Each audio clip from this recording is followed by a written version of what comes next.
Show तुम से तुम तक में आने वाला नया ट्विस्ट दर्शकों के होश उड़ाने वाला है।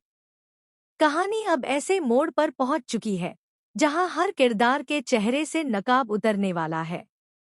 सबसे बड़ा राज, जो अब तक परछाइयों में छुपा हुआ था, वह अब उजाले में आने वाला है। राजनंदिनी की मौत का सच। जी हाँ, वही सच जिसने पूरे परिवार को अंदर से तोड़ दिया था, अब सामने आने की कगार पर है। और इस सच की चाबी किसी और के नहीं, बल्कि पुष्पा जी के हाथ में है। अब तक सब यही मानते रहे कि राजनंदिनी की मौत एक हादसा थी। कुछ लोगों ने इसे किस्मत का खेल कहा, तो कुछ ने इसे भगवान की मर्जी समझकर स्वीकार कर लिया।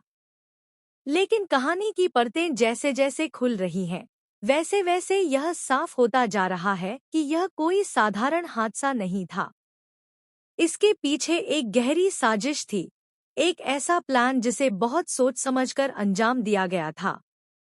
और इस पूरी सच्चाई से पुष्पा जी अनजान नहीं है। बल्कि सच तो यह है कि वे इस राज को काफी समय से अपने सीने में दबाए बैठी हैं।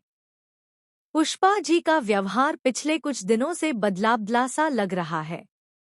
वे अक्सर चुप रहने लगी हैं, किसी गहरी सोच में डूबी रहती हैं।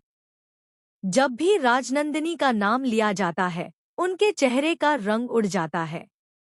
उनकी आंखों में एक अजीब सा डर साफ नजर आता है, जैसे कोई पुराना घाव फिर से हरा हो गया हो। परिवार के बाकी लोग इसे उनका दुख समझ रहे हैं, लेकिन असल में यह दुख नहीं, बल्कि एक भारी सच का बोझ है। दूसरी तरफ अनु है, जो हमेशा से सच की तलाश में रही है।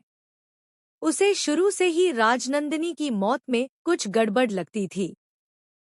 कई बार उसने सवाल उठाए, लेकिन हर बार उसे चुप करा दिया गया। कभी कहा गया कि वह ज्यादा सोच रही है, तो कभी उसे परिवार की शांति का हवाला देकर रोक दिया गया। लेकिन इस बार अनु पीछे हटने वाली नहीं है।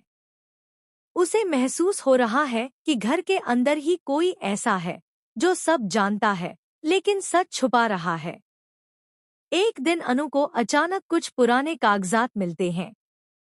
उन कागजों में कुछ ऐसे संकेत होते हैं जो सीधे सीधे राजनंदिनी की मौत की रात की ओर इशारा करते हैं। अनु को समझ में आने लगता है कि उस रात जो दिखाया गया था, असलियत उससे बिल्कुल अलग थी। वह इस बारे में पुष्पा जी से बात करने का फैसला करती है। जब अनु पुष्पा जी के सामने सवाल रखती है, तो उनका चेहरा एकदम पीला पड़ जाता है। वे पहले